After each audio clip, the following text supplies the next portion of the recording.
Hello and welcome to Slamfire Radio. This is episode 309 for June 20th, 2019. I'm one of your hosts, Adriel. And I am Random Dave, your other random host this evening. The other random host. And all the other guys are at a cowboy action shooting match, I believe, is what they said they were going to be at. Was it the cross-dressing cowboy action shoot? Mm-hmm. Oh, Yep. very good. Excellent. Yeah, Trevor does look fetching in a ball gown. You can get him in that size. And it's surprising, but it's a terrible thought. They'd have to be very durable, wouldn't they? Make do with squats or something, tactical shooting and whatnot. They do that in cowboy action? I thought they just stood around and talked. I think they shoot too. I went to, that's pretty much what they did. Yeah, they need clothes that are very black powder repellent, I think. Yeah. And I'm really talking on my butt here. I have no idea. I've seen it a couple times. It looked fun. It's not my thing. It did look fun, and I actually seriously thought about going out because some of them have I can't remember what they call it, but it's like a wild bunch or something where you could use a 1911 because technically it's old enough. So you could use your 1911, wear jeans and a collared shirt and a hat, and away you go. I think as long as you wore like a full denim outfit, it should be fine, right? Kind of like that Britney Spears, Justin Timberlake picture from the 90s where they're both wearing full jean outfit. Like that plus a 1911, good enough. Very classy. That is just as horrifying as the thought of Trevor in a ball gown.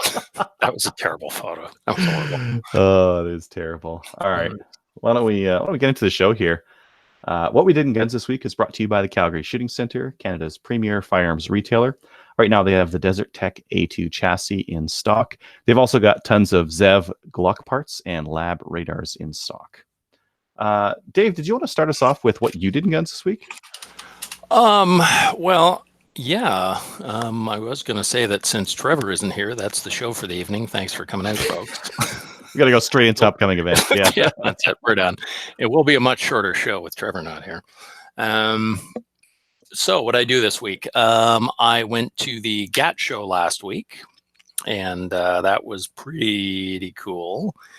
Some friends of mine, luckily my car was dead, but some friends of mine from town here happened to be going, so they chauffeured me, so I could certainly get used to being chauffeured about. That was rather relaxing and nice. It's good for the environment. Just use that excuse. Hey guys, I just want to save the environment. Can one of you guys drive? Yes, I need a man. My car is a blight on the environment. Well, we took his pickup truck, so I think that my dead VW would have been a better, more environmentally sound choice, but we wouldn't have gotten there, which probably would have been very environmentally sound, but there wouldn't have been any shooting if we had done that. No. So we went down to the GAT show. So it was got the VIP package, which included really nothing worth spending time on, but at least I got my name in for a gun draw, which I wasn't really explained to me how it works. So I don't think I want a gun, but I don't know. The show was cool. There were a lot of people there. We went on Friday, so it was quieter than I expect it was on Saturday or Friday evening. We were there Friday morning first thing. Well, it's the best. It's the best to get there early, anyways, because that's when all the deals are still around, right? You got to scoop those up before everyone else does. Absolutely. So took a look around. There were a bunch of vendors there. They're on the website. I can't remember everybody was there, but Black Bear Tactical was there. Black Bear Gear was there, and our friends from Ragnarok Tactical were there. Mm-hmm. So picked up a children's ABCs of Guns book, which was a lot of fun. Yeah, I think I've seen those. And picked up a plate carrier from Andrew's Beard. Got to hang out with Andrew's Beard, which was awesome as always. If you have never run your fingers through Andrew's Beard, if you see him in a match, make sure you run your fingers through his beard. It's an experience worthy of everything. So there are a bunch of vendors there, a ton of guns, a ton of gear, a ton of scopes. There were some good deals on things. Took a look around. Like there were some scopes. There were a couple $100 off from different vendors. Mm-hmm. Vortex was there. They had all their stuff there. That was cool. The actual shooting, they had the ranges set up. They had different vendors. The NFA and the CCFR were there. Mm-hmm. My buddy that I was there with made a comment, which I thought was pretty funny, which was they both should have had lawyers standing outside their booths staring at each other. That would have been hilarious. Very expensive. Just stick a sign on charge hourly. Yeah, just stick a sign on one of the students that they got says lawyer together and just stand there and glare at each other. That would have been hilarious. But my buddy did walk by the NFA and then say, "Oh, I'm sorry, I thought you were the CCFR," and then walked off. And he did the same thing to the CFCFR, but the guy there had no sense of humor and didn't understand what he was saying. So. But I laughed. Oh, well. That's what counts. So we did manage to give no money for ammunition to the NFA. We waited until somebody else showed up with the same guns that we wanted to shoot. So that made me happy. Fired a 50 cal, fired a Scorpion Evo, fired a bunch of pistols. The 50 cal bolt gun was good. That was Cadex. Ooh, yeah. Yeah, very, very fancy schmancy and complete waste at 100 yards, but it was very loud. It was a baffled range, so you pulled the trigger and the world ended. So it was pretty awesome. There was a huge lineup for the 50 cals, of course. Everybody wanted to fire those. I don't know, there were probably a couple hundred people when we were there. Some confusion from the vendors, because the way it worked was you went and you got a ticket for ammunition. So you picked which caliber you wanted. They had a list of all the calibers and the guns at the different ranges as you walked by. So we went by the ranges, figured out what we wanted, and then wandered around asking people where we bought ammunition, because nobody knew, including the vendors that were there. They're like, I don't know, you have to figure it out. Let us know how that works. So it was bad comms from the event organizers. We could have asked, I guess, when we walked in, but figured it would have been fairly obvious. But it was kind of weird. You walked in, you went down to there was sort of a vendor's tent, and then you walked through the vendor's tent, and then the ranges went off to either side of the vendor's tent. And me, I would have put the ammo like right there. They didn't. They put the ammo at the far left side of the range, and you could see the sign, but I kind of missed it because there was a lot of other stuff going on. So once we figured that out, we went and bought ammo. It was like generally $1 to $2 a shot, depending on what you're shooting. $10 for the 50 cals, but you're shooting other people's guns, so whatever, that's cool. Yeah. So we went and bought the tickets, and then went and shot a bunch of guns, visited the vendors, and wandered off. Cool. Did they have the ammo off to the side, maybe just to keep it out of the way, so they could have a lineup there or something? Well, there was no, probably, but they could have done that better. Like it was quite a ways off to the left. So I don't know, maybe somebody who, I don't know, had better eyesight than me would have seen it. We just completely missed it. We kind of went that way, and then we went the other way, right down the range the wrong way, and then all the way back. And we found somebody, one of the staff, who told us where it was. So the staff people were all very friendly, but their comms could be a little bit better with their vendors. So everybody's on the same page. And a few of the vendors commented, because we went to a few of the ranges, said, "Hey, I want to shoot this pistol." And they're like, "Yeah, we showed up and we were told we couldn't fire pistols on this range, but your sign says you can." And they're like, "Yeah, Silverdale printed the signs too." So just bad comms. Maybe they had somebody printing signs who really wasn't aware of what the 1911 and 45 was. Like maybe somebody's husband who doesn't shoot or something was printing them. I don't know, but not a big deal. Yeah. You can't really rely on the printers to know that stuff, but yeah. Stuff changes. Yeah. Exactly. Overall, it was a good event. It was a lot of fun, worth going. And a couple of my buddies that I ran in down there, hey, Andrew, other Andrew, said that it was much better than last year. So much better organized. The comms were better, less confusion. So this is their second year, apparently. So looking forward to year 3. Definitely going to go. Yeah. Awesome. I mean, if that's your second time at it, maybe next one will be even better. Yeah.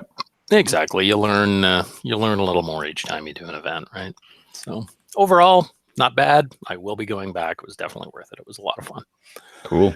What else did I do? I put my Colt lower together finally.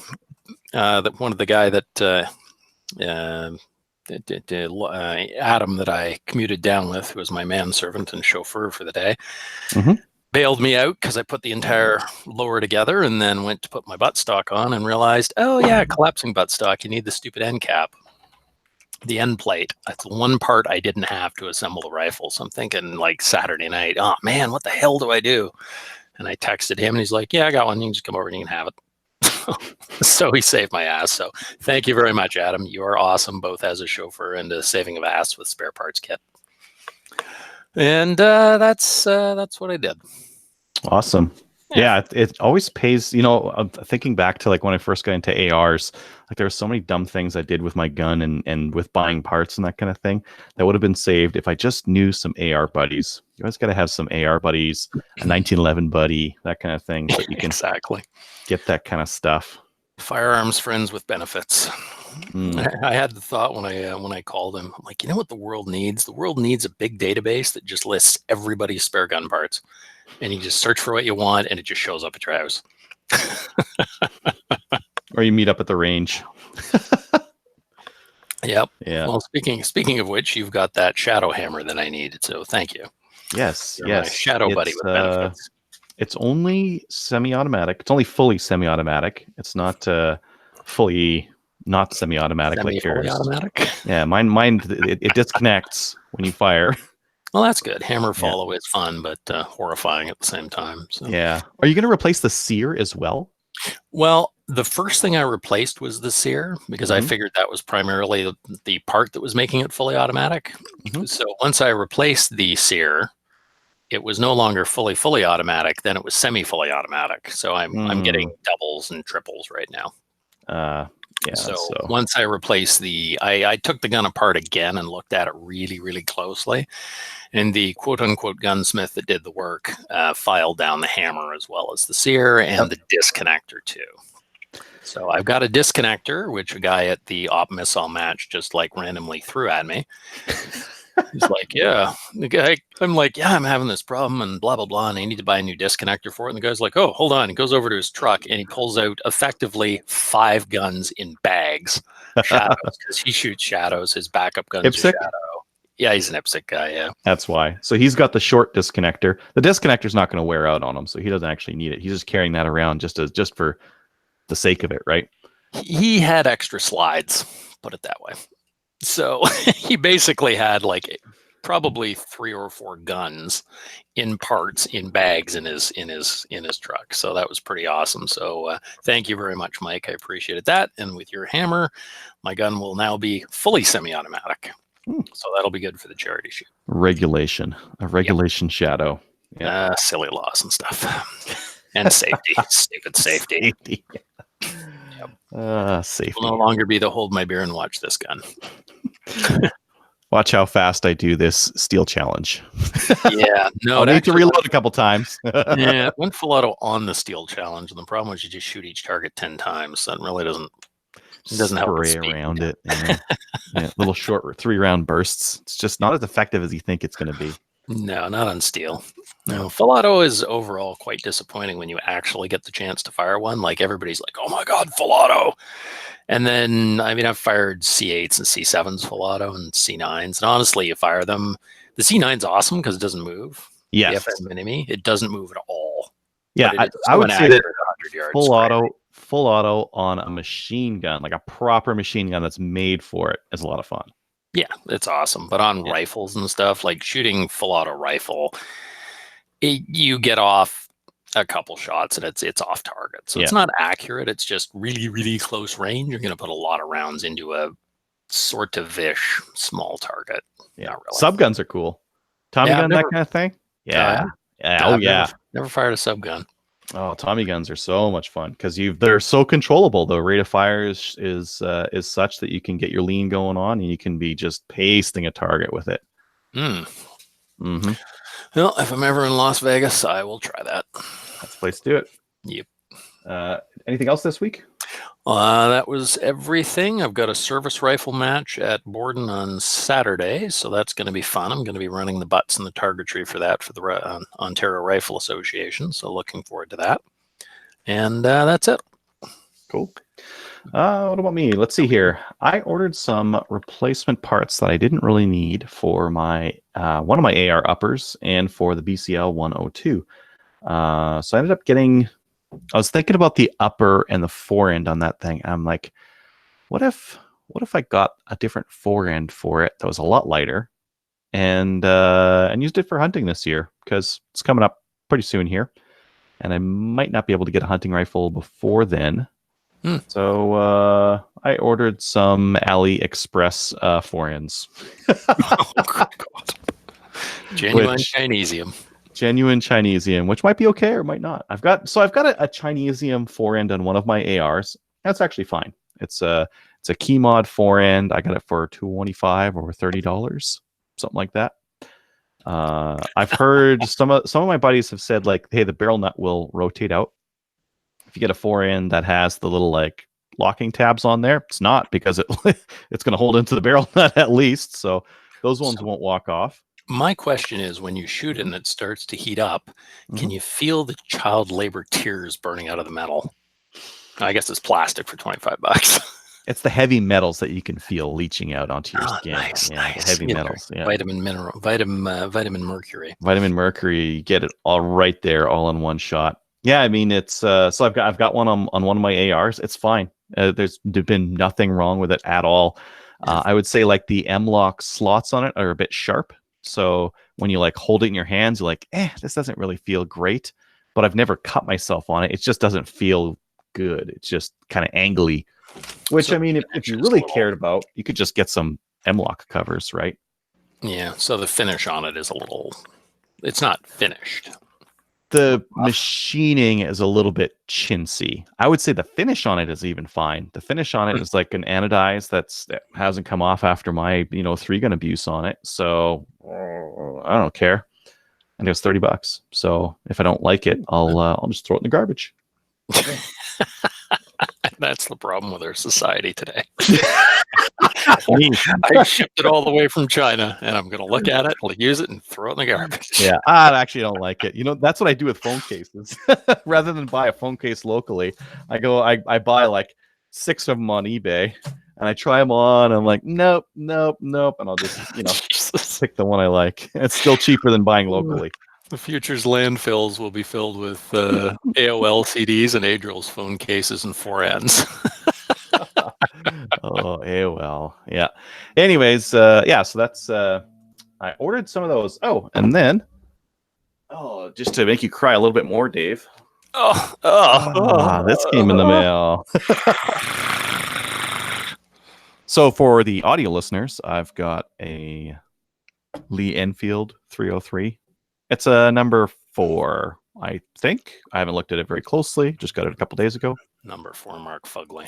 Yeah, number 4, Mark, sporterized. It's a sporterized Lee Enfield, which that's okay. I'm gonna shoot it.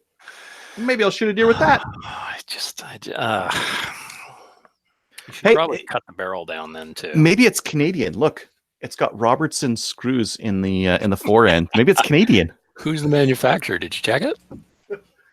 The markings on it aren't super clear, and it's hard to tell. So, no, I don't really know who the manufacturer is because let's see here. We've probably got like a Lee Enfield expert like on the YouTube watching.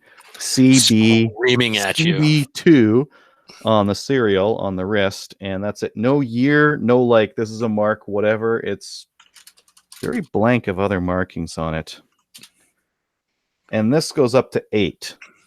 Like the rear sight aperture goes up to 8, which I think some of the other ones will go a little bit further. Which is ridiculous. I'll shoot 800 yards with that, right? And hit a city. Head out to the range. And my range goes out to 800. And there's a Buffalo steel target out there. I'll just load this thing up and all the way up to 8 and make shots, and I'll hit on the first shot, right? I would be interested to see if you could hit that. Maybe I'll try. Are there any markings on the left side of the receiver? No. The left side of the receiver is not marked, Bear. So there is I just Googled that actually, and the first hit was for CB Lee Enfield was on Long Branch. Maybe at a Long Branch. Nada here. But it should have more markings. Does the muzzle have bayonet lugs? Yes, the muzzle has bayonet lugs. It has multiple bayonet lugs? Like, wow, that's cool. I don't know. It's got like 2 on each side. 1 bayonet, I think, is what they've spec'd that for. Not 1 on each side. That would be cool. That would be awesome. Yeah. So that came in the mail. I'm still waiting on ammo for it, so I won't get out to shoot it. I got to go like some non-gun parties this weekend, so I won't be able to do much shooting. So, but I'm gonna have to. I'm gonna have to before the charity match, right? And it is coming up. I'm leaving in a week. It's coming up quick. Are you driving? I'm driving, yep. It will Oh, take you're a madman. You're a madman.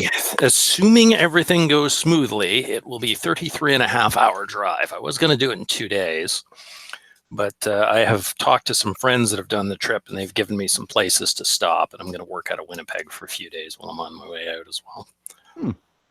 Yeah. Cool. So, yeah, it'll be fun. I'm looking forward to it. I think trying to do that all in a short stint would be painful. Yeah. Well, I drove to New Brunswick. It was 14 and a half hours in one shot on the way out, and it was 17 and a half on the way back. Thank you. Appreciate that.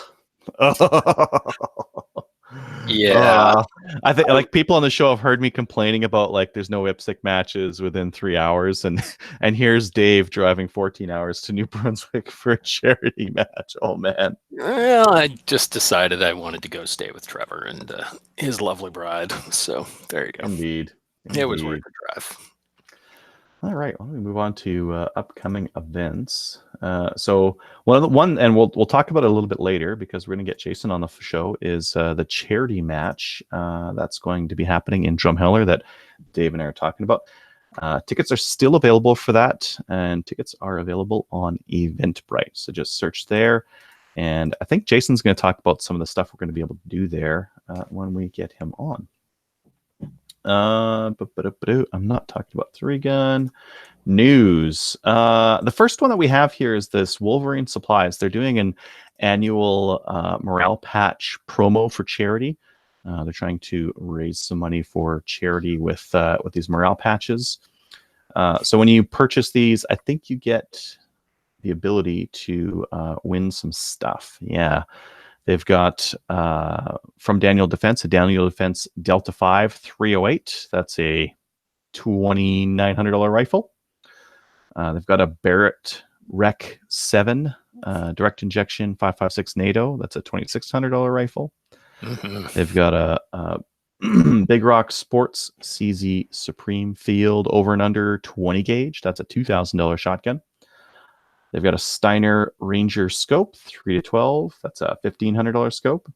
And they've also got a Duria Mark 12. That's a $1,000 shotgun. So a lot of, I think they might even have more stuff. Very nice. Yeah, they got so much stuff. So much stuff. If you want to help out Wolverine Supplies, raise money for the CCFR and Ronald McDonald's houses, head on over to wolverinesupplies.com. This next one, I just saw this article coming up recently here. H&K is in dire straits. They're not doing well financially. Have you heard anything about this, Dave? Oh, I think your audio just cut out there. Oh, I'm muted. There you go. I read about it a little bit, but I don't know a lot of details on it, but I'm not overly shocked. They don't make it easy to buy their guns. I mean, not on the civilian market, at least. I know they focus primarily on military, but yeah, they're not doing fantastic here. Reports indicate that H&K is now struggling to keep its head above water, with hopes that boosting sales in fiscal 2019 buys the company at least one more year to come out of the red and fix the situation that it is in. Situation was so bad that just last month, H&K employees jointly voted to increase weekly work hours without paid overtime, as well as nixing a one-off payment for the month of July to provide their company some form of relief. So that's pretty awesome, by the way, that the employees would do that. Rather than just sink the thing right into the ground. Yeah, it is. I know a lot of people that would just say, screw you guys, I want my money and whatever, hell bent for leather. So that's pretty cool that they're willing to do that. Shows it's a company they like working for. Yeah, and they're willing to, make concessions to allow the company to keep ticking. So, yeah, fairly neat. But it looks like, let's see here, issues of liquidity. They are going to need a big bump in revenue or face bankruptcy. So here as well, they did get 2 bridging loans from a major unnamed shareholder that helped them. Otherwise, they would have tanked in 2018. So that's not a good sign. Interesting. I wonder if there's just more people out there making stuff, or if they've priced themselves out of the market, or exactly what is going on with them. Yeah, I don't know. I like when I think about H&K firearms. The thing that comes to mind for me is just a lot more price than value on a lot of them, right? Like their pistols are right up, way up there in pricing, and even like some of the other premier pistol manufacturers, like CZ, they're selling a polymer striker fired pistol for $550 right now, right? Yeah. And they make nicer pistols. So it's like I think that they're just relying too much on that premium and maybe military market, and they're not seeing the business right now. Yeah, it could be. I mean, if they were selling more to civilians and made their stuff a little bit cheaper, I mean, I'd love a G36, but none of them. Well, I mean, there are some of them in Canada, but wow, I'm not never pay that. So. I don't know if I'd buy a G36. Like it would be restricted, right? Even if it wasn't, like our, the funny thing that's happened like last year and this year is that our non-restricted AR options have gotten so good that we're spoiled. Like you would have got a Tavor, like 3 years ago, if you would have been looking for a non-restricted semi-auto, you would have got a Tavor or a T97 or maybe like the 223. Yeah, an XCR, that kind of thing. And today you would get a Modern Sporter for the same price, or you'd get a SLR, or you'd get lots of the other different options out there. Stag 10 if you're into the 308 platform. Yeah, I just want one just because I want one. There's no particular reason to have one, but it's just one of those sort of iconic-ish guns that I want. Yeah. No, I mean, you can, like, I'm pretty sure the SL8 has some kits that make it look like they right? do. And I used to have an SL8. I sold it. It's not quite the same, and it's very expensive to do it. I looked into it and decided to sell the gun instead. So there you go. Yeah, the SL8s are kind of pricey for. They are for what they are. Yeah. I mean, they're a nice gun. The machining's nice. There's no complaints about them. But we had guys come out to matches when the what's the 308 version of the 416? That thing come out to matches. And they're insanely expensive. Like that is a crazy ass expensive rifle. And then the guy's complaining, I couldn't get any magazines. They're too much. I'm like, how much? He's like, they're about $200 each. What? No. Yeah. It hurts even more when our mags are limited like they are in Canada. So not only do you pay a lot, but they're also pinned. Some caveman got after it with a drill and a 2-cent rivet. Exactly. So yeah, painful. Yeah. All right. I want to move on to some new gun stuff. This first one, I don't think I mentioned this last week. So Troy and the 102 and the BCL. Have you heard anything about this, Dave? I haven't heard anything about this one at all. So Troy I wondered how it just popped out of nowhere like that. It was freaky. Found out. So at first I'm like, what? This is really weird. Why are they making the 102? NEA is licensing it to them. So NEA, I finally found on a CGN thread, NEA licensed the 102 to BCL, and they're also going to license it to Troy to make. So that's the connection. That's why Troy is going to start cranking these things out, because NEA has licensed the design to them, so they can start building them. In fact, they might be coming in as BCL 102s. I think that's one of the things I saw in that thread. Or NEA 102s. Maybe it's coming. Yeah, NEA 102 is the FRT that they're coming in under, because that's the design, but they're manufactured solely by Troy. Interesting. So I wonder if they'll actually work. Because I know yours doesn't work. So. Well, it does now. No, it does now. You fixed it? They've got me the parts that fixed it. So it took the gas rings, the ejector springs, extractor spring. Like they just sent me all the parts for a bolt, and I put them all together, and it works now. So that's good. It does extract. Yep. I'm not quite sure what it was. I think like the ejector design, the gas rings were definitely very loose on the bolt that as it came, and just slapping those all in there just added all up to making it run properly. So yeah, mine runs now. A couple of the reviews I read about it when it first came out were talking about how it had crappy gas rings. So you got this $1,700 rifle with like garbage gas rings. So. Yeah. buck Yeah. worth of parts sabotages a $1,700 gun. So that's good that they fixed it. That's very cool. Yeah. Yeah. I still think, like, if you were going to make, if you were just going to buy it and do nothing to it, it's a good deal. If you're going to buy it and then, actually you want 1 MOA accuracy, or actually you want like a lighter forend, don't buy a BCL. Get a Stag 10 receiver set and build it from the ground up, because at least my BCL, I'm not really getting better than 2 MOA with it, and I kind of want better than 2 MOA. The one that I hunted deer with this year, it was shooting about 2 to 3 with the hunting ammo I had in it, more closer to 3, but a lot of that could just be me, because I don't shoot a whole lot, so I'm not like a super accurate shooter. But I was bench resting it. You're not a scrub shooter, though. I mean, you do service rifle. You can shoot a rifle accurately. Yeah, but I'm not. I don't know. I don't know it was so much the gun, but I would say 2 to 3 MOA on the one I was shooting. Yeah, but that was with hunting ammo too, so it's whatever. That ammo would be punching in at 1 MOA in a bolt gun and a bolt 308. Yeah. Anywho, that's the story on that one. The other one. I'm gonna share my screen here because I want to show you guys. That's the share screen option, and that's the screen I think I want to share, and I want to show you guys. iRunGuns is bringing in some Stag 10 rifles. These are built with some other stuff, so they've got like a Magpul stock, and they've got a Faxon barrel. So these are a little bit lighter than the standard Stag 10s. These are 7 pounds 11 ounces. And they're getting them in for $13.90 US, which is, I've calculated this, $18.64 Canadian. So you can get a Stag rifle-ish, because, like, again, some of those parts aren't Stag; they're something else, for pretty decently cheap, I think. Yeah, that's not bad at all. Yeah, they're getting pretty reasonable in terms of pricing, and that would be okay for a hunting rifle. Yeah.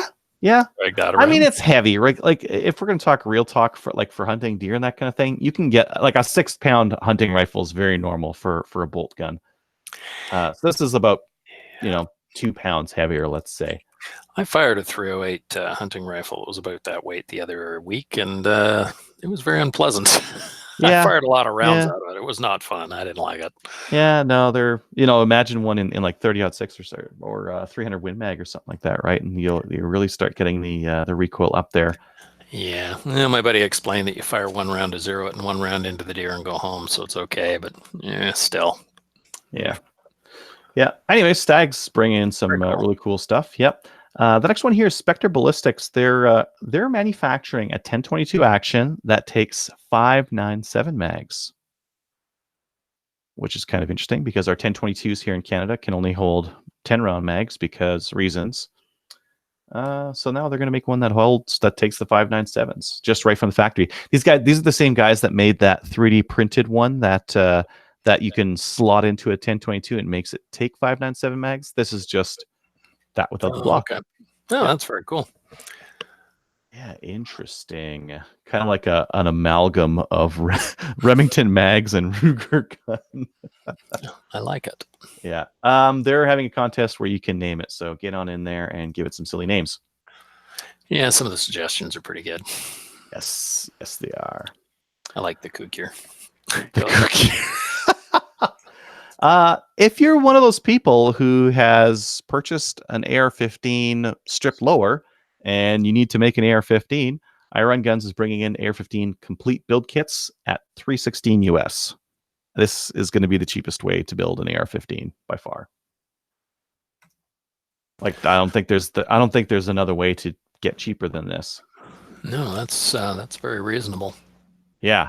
300 for your upper, your BCG, your like even the forehand's not even that bad. It's like one of them M-Lock ones there, lightweight. I can't imagine like the trigger is going to be that fantastic, and it looks like the stock is just a standard A2 carbine stock, right? But whatever. Yeah, but for the money, get your gun together. So whatever. Yeah. If you want just a blasting rifle or just a rifle for just to have it together, that's quite reasonable. Very reasonable. And hell, I bought my lower parts kit, and the lower parts kit was $100. So Mm-hmm. you get up there pretty quick when you get your bolt carrier in there. Get your buffer kit and your spring and your buffer tube. There goes another $60 to $80, and yeah, that 300 US gets up there pretty quick. Have you seen anything about this new naming contest they had for High Points pistol? Yes. Of course you have. I like that. The pitchforks and torches. That made me laugh. So these days, if you run a naming contest on the internet, you better be ready for some really terrible joke ideas to win. I'm still upset that Bodie McBoatface didn't win. Yeah. I stopped caring about the C once that happened. Yes, they betrayed everyone, but enough pressure has been put on High Point where they have to start looking at this. So the Yeet Cannon 9 or the YC9 is definitely got the lead right now, and looks like they're going to go into some final phase of voting coming up here, where they're going to desperately try to get people to vote for a different name, and they're going to fail. I don't know why they don't just leave it. That's funny. They should. And you know what? The funny thing is, so H&K was giving them grief about this. They're doing the Wendy's social media pressure game, and they're putting pressure on them, saying like, "Hey, you're on a naming contest. You better get ready for the Yeet Cannon." But even other manufacturers have started playing off of it and starting to cash in on on the hype. So PSA, or Palmetto State Armory, they've got a Yeet Cannon AR-15, and take a look at the different safety and that kind of thing. One of them's the guy that's got like his hands up, his hands down, and the other one he's doing a dab for the full auto. Backlash 15, yeah, nice. Yeet Cannon. Nice. Very serious companies out there doing very serious gun company things. See, I love when people do stuff like that. It's just freaking funny. Yeah, like it's just hilarious. You got to have fun with this stuff, right? And well, and why not? I mean, if people throw stuff out there, then just go, well, you know what? Fine. Just do it. Prove that you actually are cool. And that's part of the problem with modern society. And that's what got the British oceanography guys nailed, is because they're, look how hip and cool we are. And we're in with the young people, and we're doing internet things. And oh my God, people didn't take it seriously. Oh, you guys suck. And oh, this is serious. I'm like, well, now you look like old fuddy-duddies. Mm-hmm. So if you're going to look young and cool, then hey, you got to roll with it.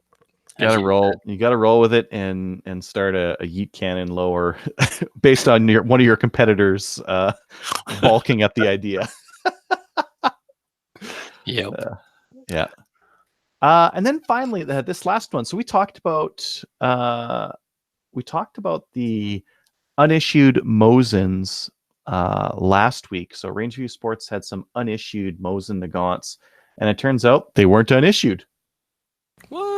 They were refurbs.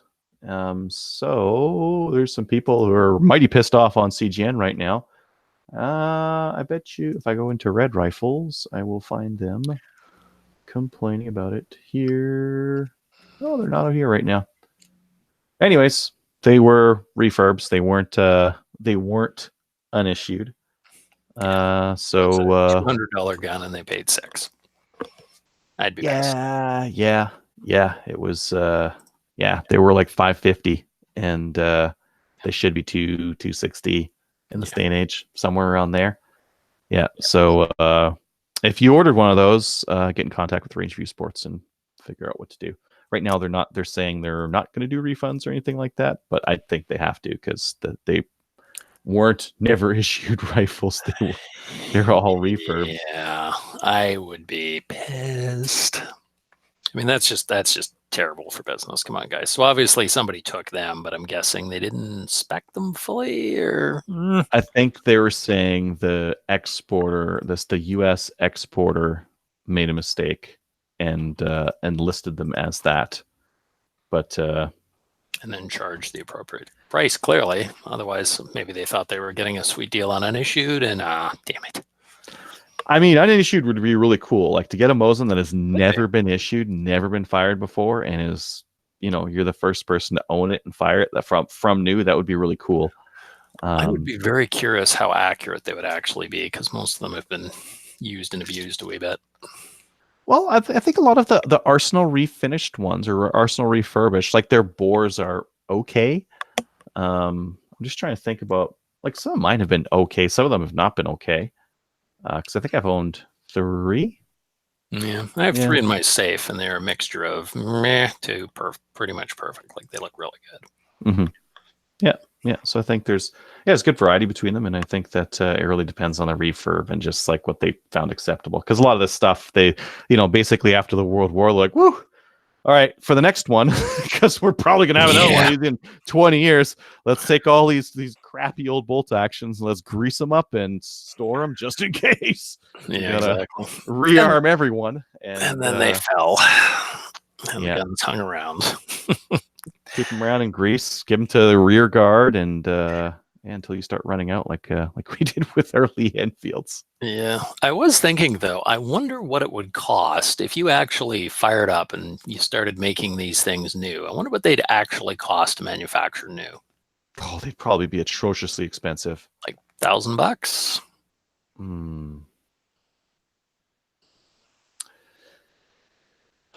I guess it depends on what quantity as well, because they made millions of these things. Yeah, so I'm not sure what they would cost, because like some of the processes would be like, how do you even make this thing these days? Like this is someone hand finished this tiny little part. Now what do you do for that? I guess you'd stamp it out of steel or put it in a CNC machine and have it do all the work, right?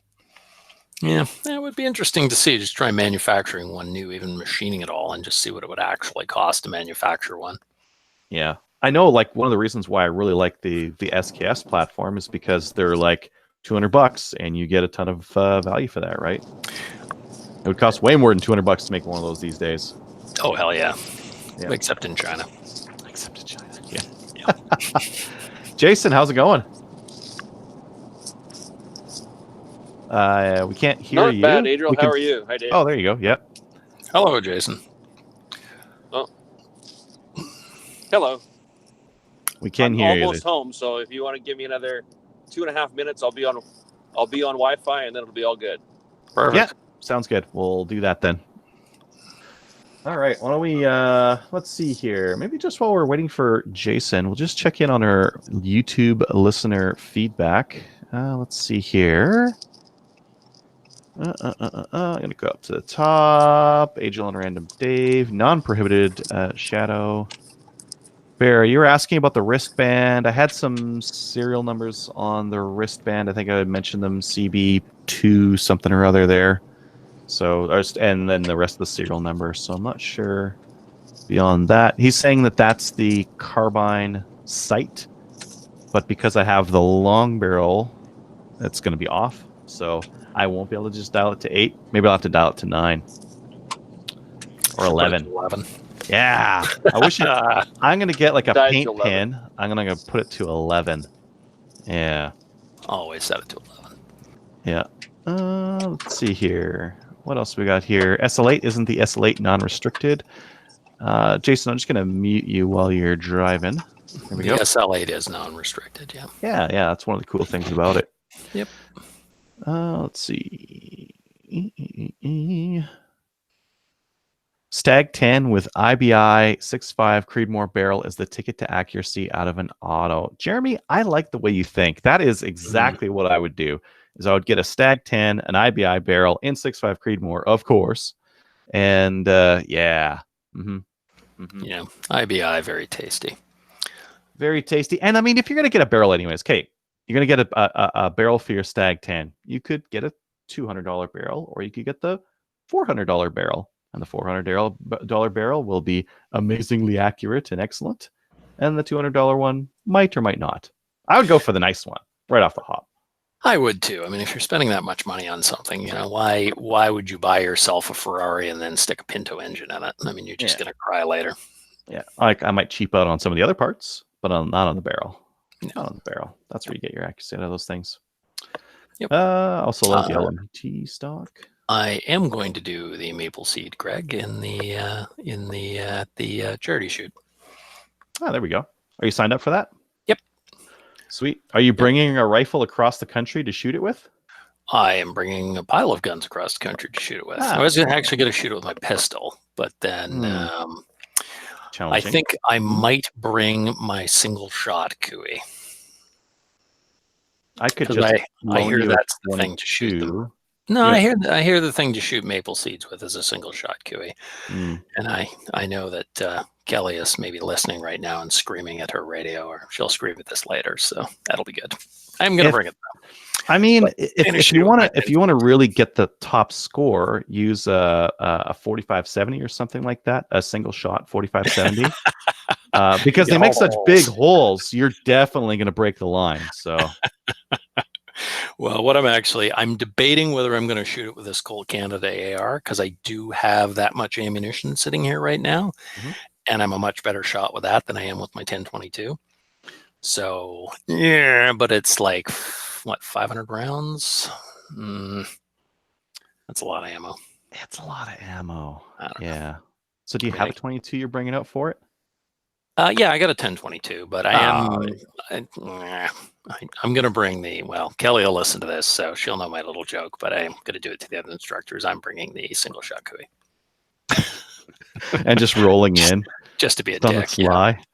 Yeah. So I'm gonna need a lot more time, you guys. This 55-second thing, like, whoo, it's hard. If you can, do you have like a wristband that'll hold like ammo in it? So you need somebody to just stand beside me and just drop ammo into the receiver while I work the bolt. I'm gonna be a crew served 22 single shot. Yeah, I'm gonna do this, but I need an assistant when it's the 55-second one. Okay. Yep. I will need a loader. Need a loader. Can't just pull them out of your pocket. That would be funny. You just pull the trigger. So get someone else to actually run the bolt and put a bullet in there and keep shooting.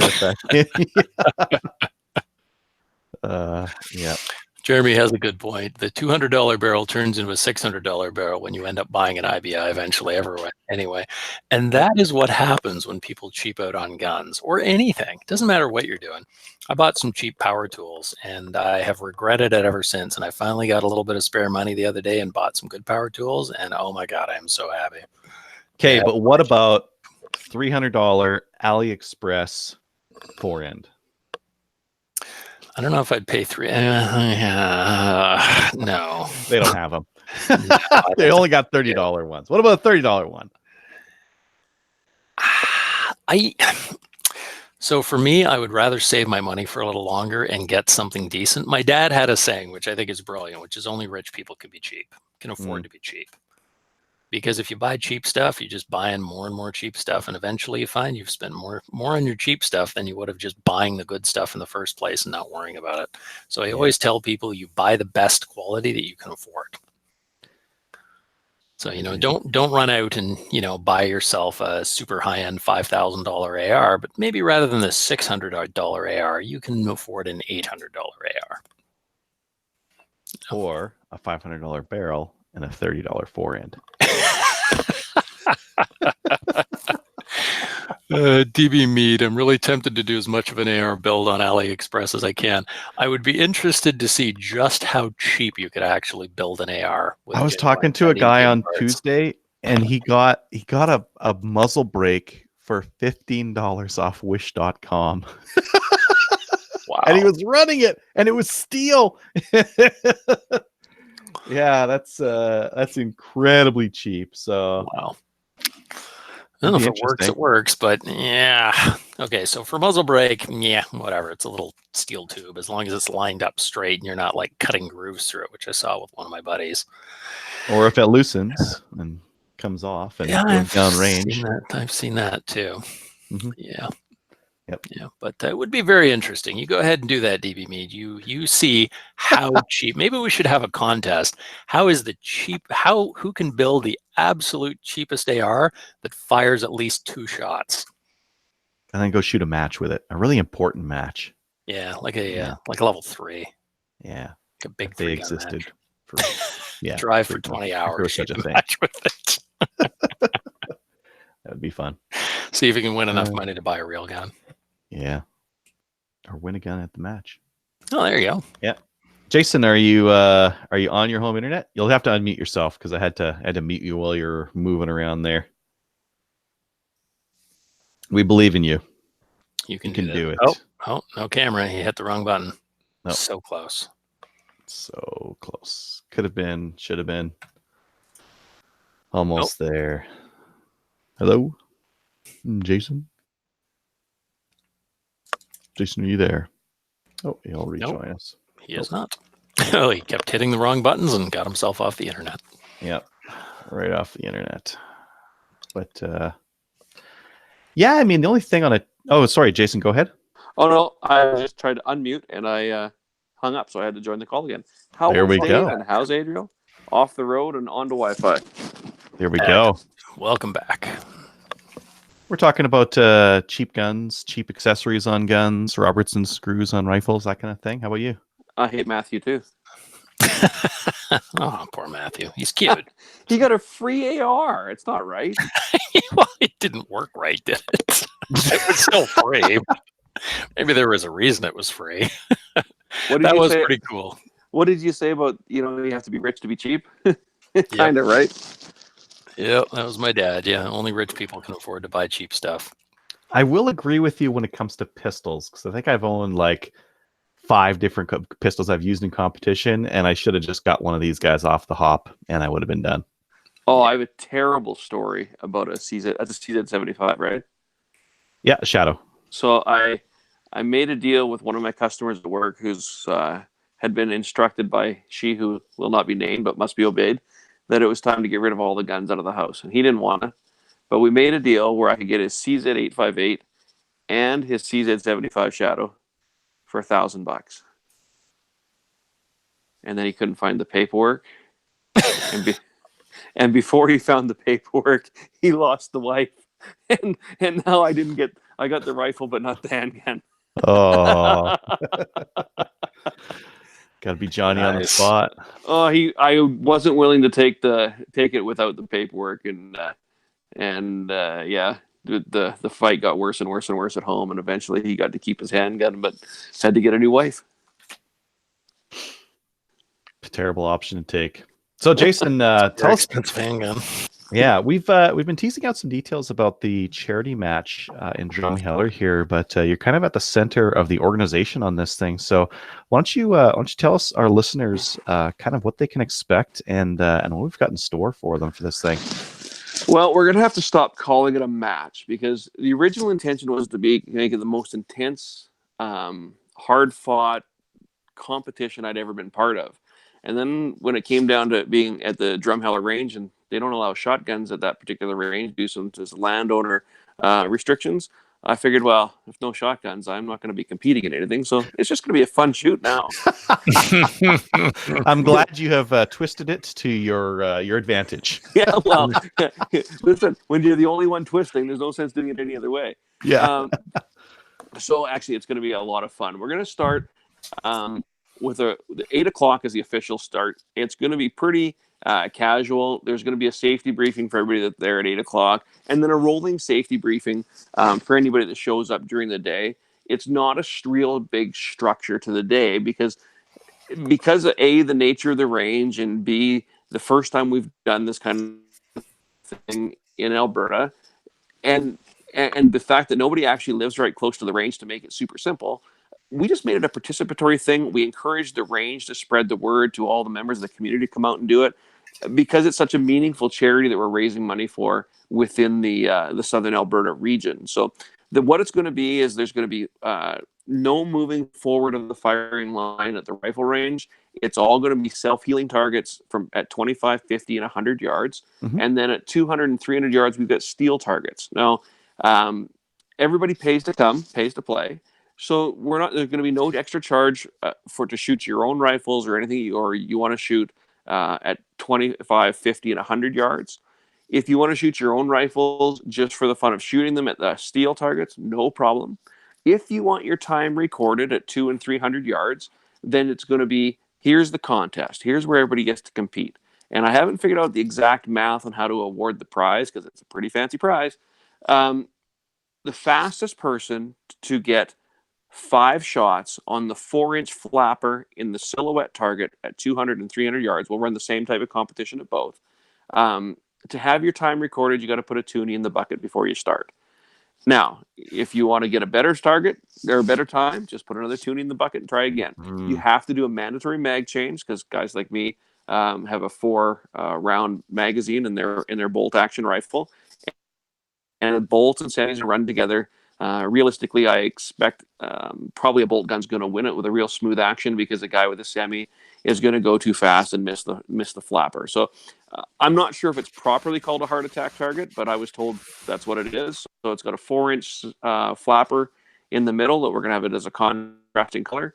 You have to put all 5 rounds to hit the flapper. So if you get one that just outside of the flapper, 200 and 300 yards, you should be able to hit a 4-inch target, I would expect with most rifles.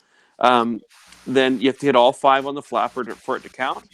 And we'll do some funky math between caliber and time. So the bigger the caliber might be a little bit better because it's handicap. And we'll have a prize at the end of the day for that. All the prizes are going to be awarded at the banquet in the evening. So if you're not, so far as I know, everybody who's coming to the event is coming to the banquet, where we'll have silent auction and live auction and raffle and such stuff as well. In the pistol event, now here's kind of exciting. We while we're at the CCFR AGM, the guys from Alberta Tactical Rifle decided, hey, why don't we bring some fancy stuff to the charity shoot? And I said, there's no reason not to bring fancy stuff, but what have you got in mind? And they have a prop department attached to their company, which I didn't know until today. So they're going to bring out some Pro-Hibs. Now, we've been lobbying the CFO to get full carte blanche, anything they can Pro-Hib. So it's not off the table yet, but we don't have permission for anything full auto at this point. But any 12-6 short handguns are going to be brought, and you have to sign a release that you can be videotaped because it's part of the filming, which gives us the permission to have them shot. And we're going to do a know your limits. So in the one pistol bay, we'll have it targets at, you'll stand on the 15 yards from the berm, targets at 5, 10, and at the berm. And you'll have to, there'll be 8, hang on a second, 5, 10, 15, there'll be 6 targets. You've got to shoot all 6 of the flapjacks. So that way you don't have to go down and mark, you don't have to tape targets or mark them. You'll see them flap in the wind. You have to hit 6 with 8 shots. So you don't have to be 100% accurate, but you have to hit all 6. And then we'll do some sort of funky math there too with caliber, short of barrel, et cetera, et cetera. Or your own handgun. Just go time. Yeah. Yeah, there's time gotta be on handicap. hits. If you're gonna shoot a 2-inch 357 Magnum or something similar, it might be a little harder to control at 15 yards than your compensated 22 with a red dot. We'll do some sort of math there. You made that choice. But the good news is ATRS is going to be there. They're gonna handle it and run it. They'll be supplying the ammunition. It's a pretty important thing that if you're going to shoot their guns, you have to shoot their ammunition. They have promised they're just going to be very, very reasonable in their pricing on their ammunition. So it can't be no shooting your ammunition in their guns. I believe they're bringing several of their Modern Hunter, Modern Sporter, Modern Varminter, and I'm not sure what other models they have off the top of my head, but they're going to bring a selection. Part of their sponsorship, of course, is that they would like you to make a commitment to buy one of their rifles on the way home, which would be a fantastic thing to do. And then Trevor's obviously volunteered his time and talent to teach people who have never shot IPSC how to do an El Presidente drill, which would be unholstered off a barrel start, because we don't know anybody's specific pistol experience. So we'll do a barrel start El Presidente.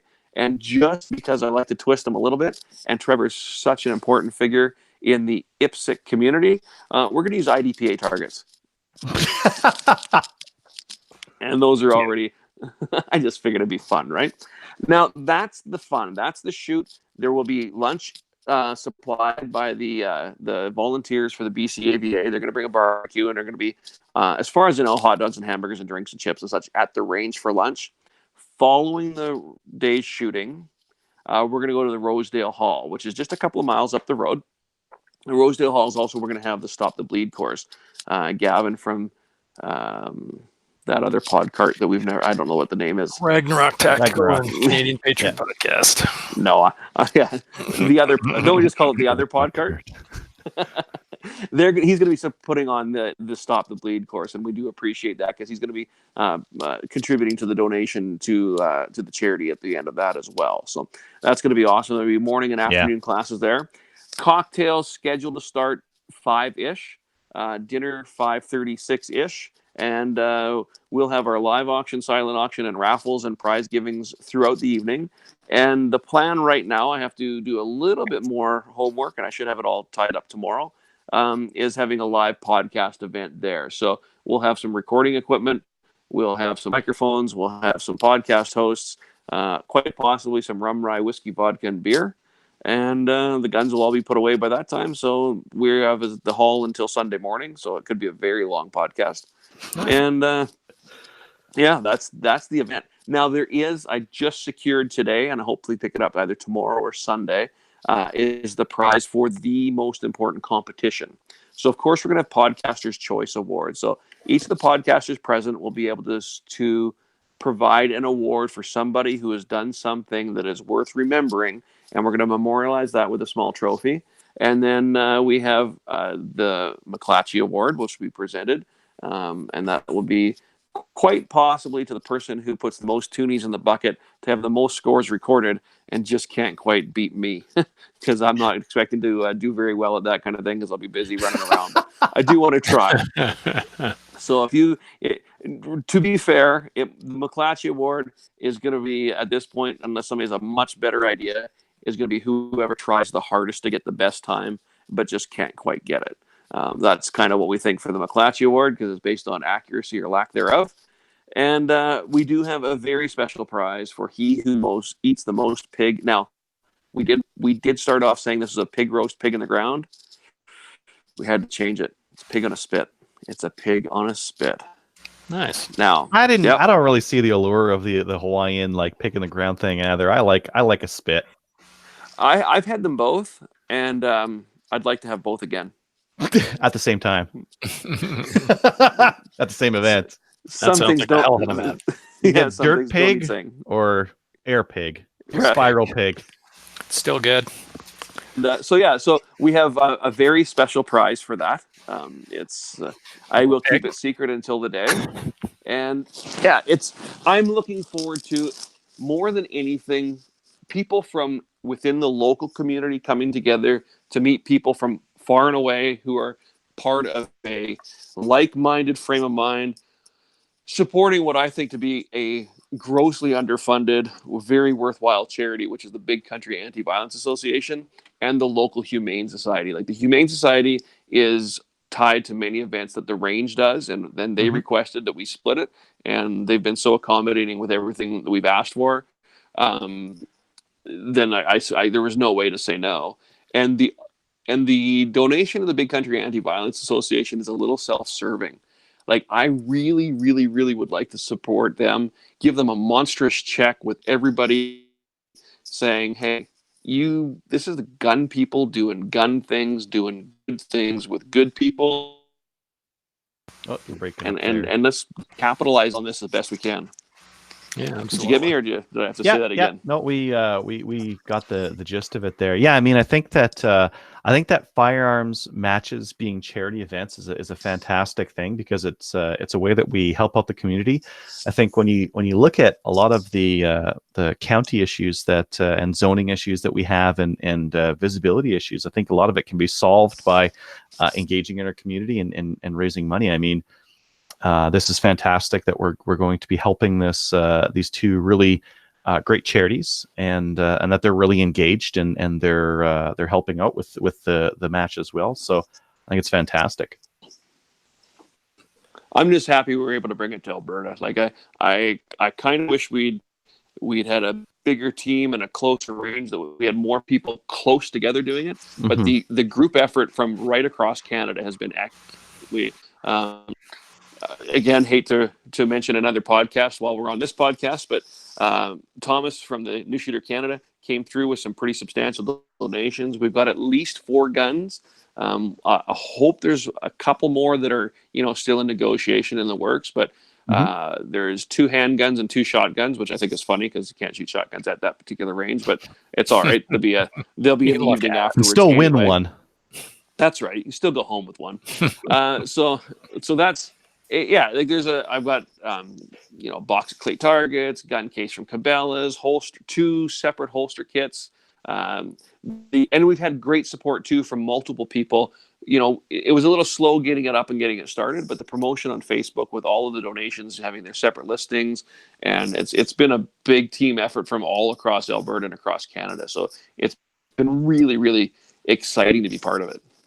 Yeah, I mean, I think Nice. when I've been watching the page as well, there, I think that one of the things that's been nice is the different CCFR FOs stepping up and helping out in each their own different way, whether it be helping to promote or helping to put together a poster or helping reach out to some different businesses. It's been really great that a lot of people have been helping out. And you, Jason, because you've been doing all the work. Well, not all the work, but most of the work. Most of the work. Just the stuff that's on the ground. It's pretty important that because of my work and what I do for a living, I am involved with a lot of fundraising activities. So it's really hard. It's not hard, impossible for me to go and actually solicit donations from people because I'm involved with so much fundraising throughout the year. To have other people do that, the operational side, worst case scenario at the end of it, we were going to have a bunch of guys get together and shoot some targets, eat some pig. Like that's the worst it could possibly be. Now to make it better, more people, more money, bigger donation, but we're still going to have a bunch of good people get together and shoot some guns and eat some pig. Oh, and some corn on the cob and some other salads, but mostly pig. Salads. Come on, who needs that? You don't make friends with salad, but they are delicious. I will be there for the salad and the pig. Not necessarily in that order. Awesome. But Jason, it's been yeah. Go ahead. Yeah, sorry. Go ahead. No, I was going to say it's been such an interesting thing to do. I really do expect actually this range to do it on an annual basis. Not necessarily a podcaster's charity shoot, but the Drumheller District Shooters Association runs multiple community outreach events throughout the year, from ladies' days to community days to bring your kids out. And big hats off to them too for being able to host it and willing to host it and make accommodations that make it work. That's fantastic. Yeah, all that stuff. I mean, as a community, that's the stuff that'll keep us alive when the politicians come after us, and it's just the right stuff to do. I mean, if you can help people out, then you have an obligation to do it. So this is wonderful. Mm-hmm.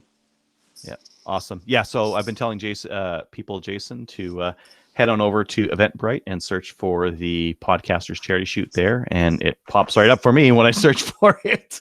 I don't know if that's because I bought my tickets already, but for everyone else out there, yeah, if you want to check it out, go on over to Eventbrite, get your tickets there, or find the Facebook page as well, where there's a lot of action going on there.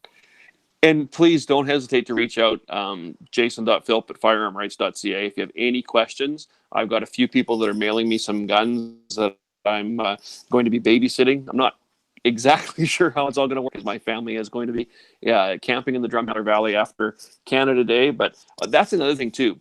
Bring your family, even if they're not shooting. Like the Drumheller Valley has a ton of stuff to do, from the dinosaur museum to the hoodoos to the coal mine.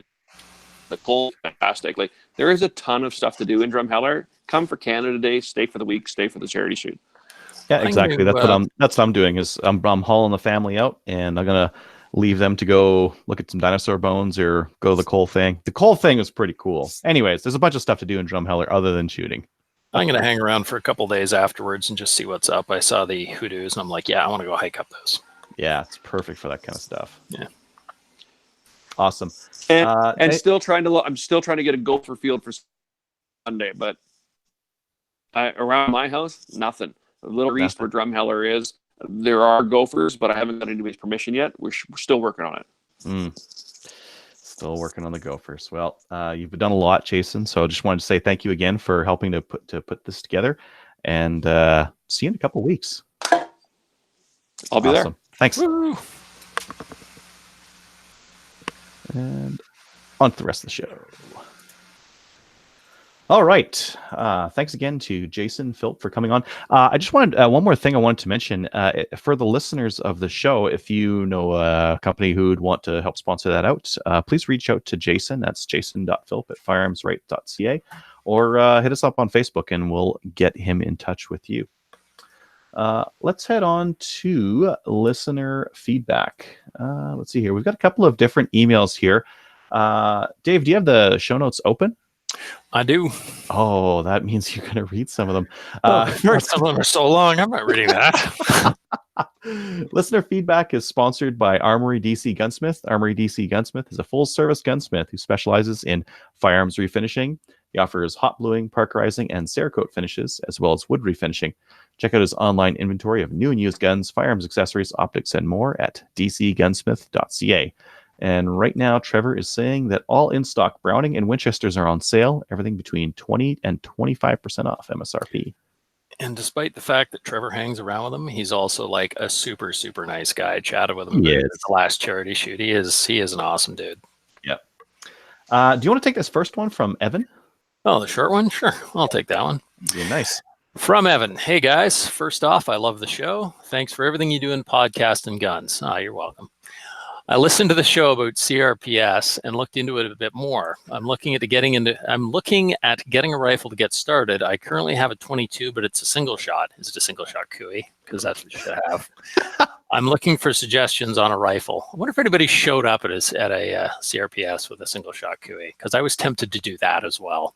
Just for CRPS, it's not. I don't think it's that. Well, there's a couple stages where it might be a disadvantage. The Mad Minute, where you have to reload and fire a whole bunch, it would be a disadvantage. But I think a lot of the other ones, it's not a huge disadvantage because time isn't the critical factor. It's making the shot.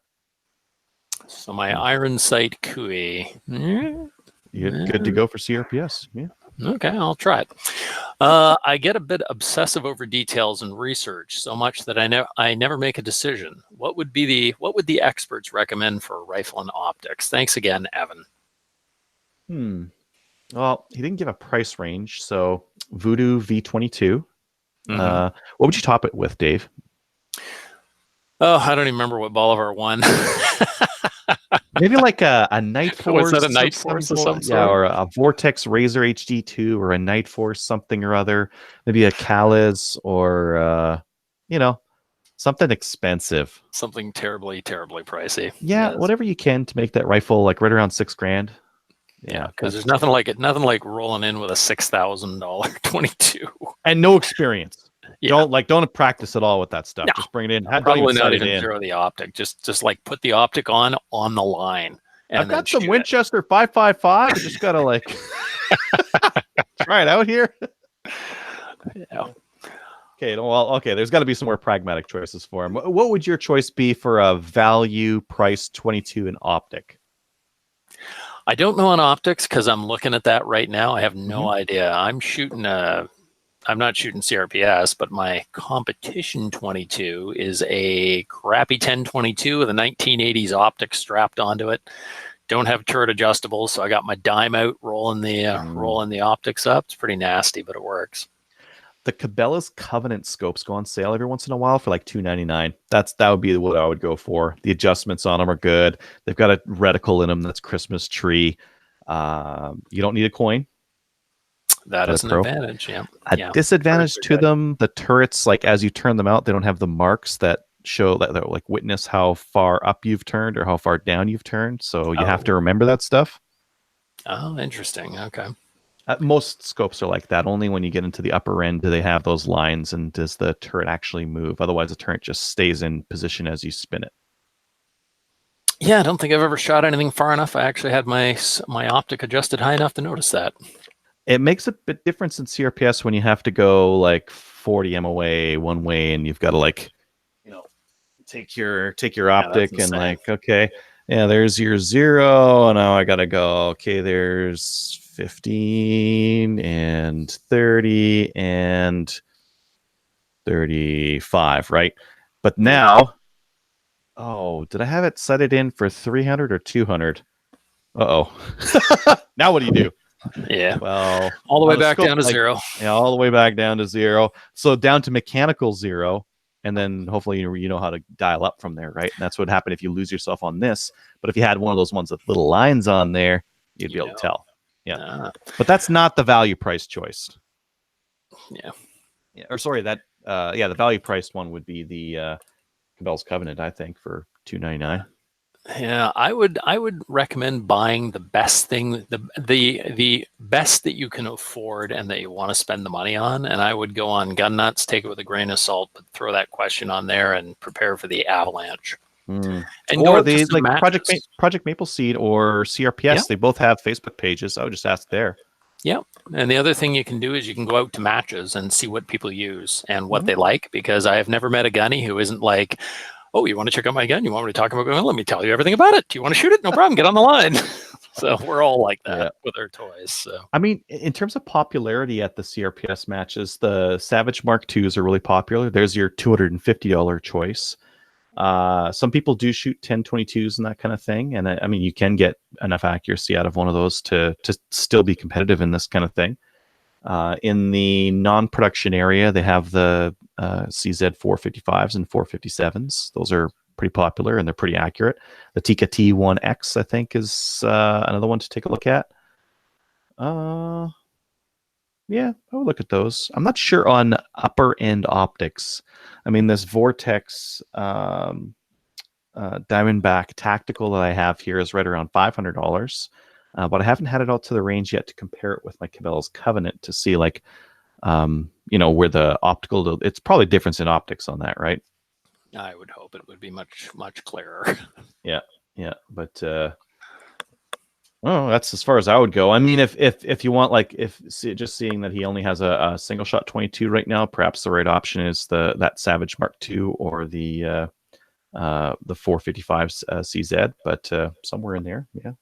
One thing I would say is, unless you're absolutely 100% sure you're going to be getting into this heavy duty, don't blow a ton of money on gear, because I see people come out to some of our matches. Like I said, I don't do CRPS, but some of our matches, guys will come out who have really never done it much, but they sort of came out once, heard about it, and they're like, oh my God, I'm mortgaging my house. This is my life. And then 6 months later, you don't see them again, or they come out like once in a while.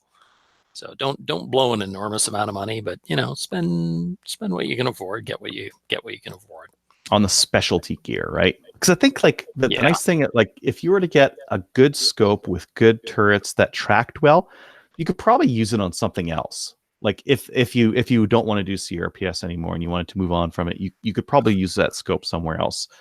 The 22, I think most good bolt action or semi-auto 22s are pretty utilitarian. You could probably use those for other things. Maybe on like don't go crazy and get like a $200 bipod right off the hop. Like don't go get like an Atlas just for the sake of it, right? Yeah. Unless it makes you look a lot better, in which case, whatever. Well, it makes you shoot better, definitely. Yeah. Cool. All right. Moving on. This next one's from Spencer. I never thought I'd have to prompt Trevor to talk about a new gun he bought, but I'd love to hear more about his new 4570 lever action and what he's going to be doing with it. I believe we've established that it's cowboy action, right? That he's doing with this 4570. I don't know what else you would do with it. Yes, just 45. Groundhogs? Groundhogs in period correct gear for cowboy action. Of course. Yeah. Let's see here. Spencer continues. From what I've seen, there's basically 3 generations of Marlins. First, there's the old JM stamped guns made pre-Remington. Then there's the hated Remlins that date from after Remington bought them until around 2014 or so. Finally, there's the new Marlins from 2014 or so, after they scrapped the old blueprints and machines and started over from scratch. I have a couple of JM guns, and they're really nice rifles. I almost had a Remlin in 357 Magnum, and it was a total piece of crap. I struggled with that gun for about a year, replacing broken parts and cleaning up manufacturing flaws before I finally sold it, having done all the work the factory should have done in the first place.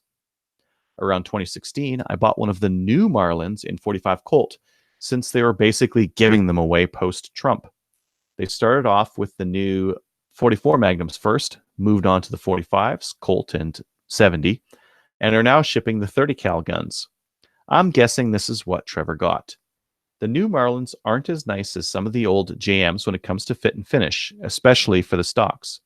However, they seem to be solid guns, well built and mechanically sound, even if they don't have quite the same attention to detail as the old JM guns did. That being said, I'm kind of curious on what generation Trevor got and what he's going to be doing with a 4570. As Adriel mentioned last week, it's definitely a cowboy gun in that it was used as a buffalo cartridge back in the day. I think Marlin was one of the few old lever guns that could handle it as well, although I'd have to go back through some of the old Forgotten Weapons videos to check on that. A lot of folks in Georgia hunt everything from deer to bears with them, since that big, heavy bullet makes them perfect for cutting through heavy brush that we have in most of the northern part of the state. I have a JM guide gun picked up years ago in that caliber, and it's a thumper. Way too much recoil and cost to just use at the range.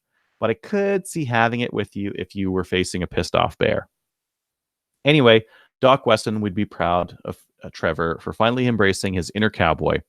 Hopefully he'll let us know when he picks up a single action army. The Uberti clones are actually pretty nice. So we'll know the transition from tactical Trevor to Fud Furlot is finally complete. Just kidding. Sort of. I'm betting he'll have a cowboy pistol within a year.